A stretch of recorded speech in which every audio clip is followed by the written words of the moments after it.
বড় খবর এই মুহূর্তে নির্মলা সীতারামন যেরকম বাজেট পেশ করলেন 12 লক্ষ টাকা পর্যন্ত আয়করের ছাড়।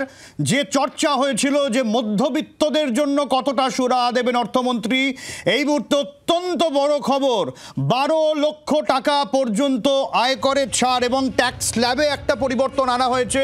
এবং নির্মলা সীতারামন এ কথাও বললেন যে আগামী সপ্তাহে একটা নতুন আয়কর বিল পেশ করা হবে যেখানে অনেকটা মধ্যবিত্তদের জন্য সুরাহার বন্দোবস্ত থাকছে এবং একগুচ্ছ ঘোষণা রয়েছে। আমরা প্রত্যেকটাতেই আলোচনায় আসব, তবে সবথেকে বড় খবর যে খবরের জন্য প্রত্যেক বছরই মধ্যবিত্তের একটা বড় অংশ তারা হাপিত্তেশ করে বসে থাকেন, এইবার তো বটেই যে প্রত্যেকবার মধ্যবিত্তের জন্য কোনো রকম কোনো বিষয় থাকে না। ঠিক এই জায়গাটাতেই চর্চায় ছিল যে মধ্যবিত্তদের জন্য কি আয়কর ছাড়ে কি বড় খবর। এই মুহূর্তে যে খবর আমরা দেখাচ্ছি এই মুহূর্তে এটাই সব থেকে বেশি চর্চার। 12 লক্ষ টাকা পর্যন্ত আয়করের ছাড়ের ঘোষণা কেন্দ্রীয় অর্থমন্ত্রী Nirmala সীতারামনের।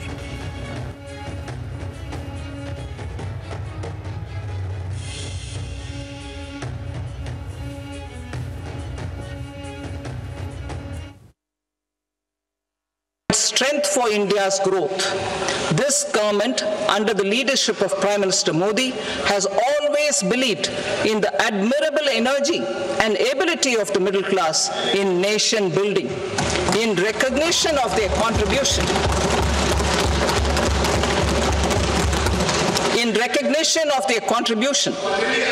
we have periodically reduced their tax burden. Right after 2014, the nil tax slab was raised to 2.5 lakhs of rupees, which was further raised to 5 lakh rupees in 2019 and to 7 lakh rupees in 2023. This is reflective of our government's trust on the middle class taxpayers. I am now happy to announce that there will be no income tax payable up to income of 12 lakh rupees. So average income of 1 lakh per month other than the special rate income such as capital gains under the new regime. This limit will be 12.75 lakh for salaried taxpayers due to the standard deduction of 75,000. Slabs and rates are being changed across the board to benefit all taxpayers.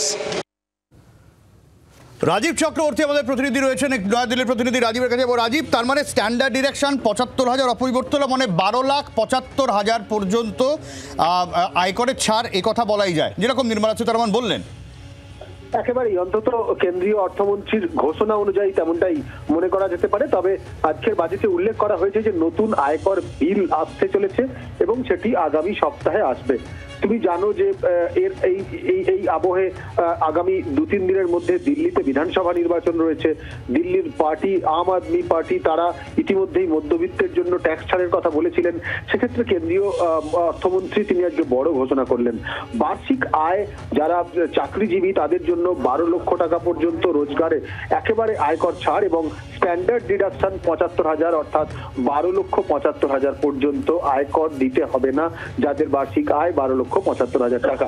তোমাকে জানিয়ে রাখি যে আজকের মূল বাজেটের এই দিকেই কিন্তু আম জনতার মধ্যবিত্তের নজর ছিল এবং সেক্ষেত্রে বড় স্বস্তি কেন্দ্রীয় সরকার দিয়েছে। তবে বিস্তারিত জানতে বা বিস্তারিত আরো তথ্য জানা যাবে আগামী সপ্তাহে যখন নতুন আয়কর বিল আসবে। সেই বিলে পুরো বিষয়গুলো আরো পুঙ্খানুপুঙ্খভাবে উল্লেখ থাকবে।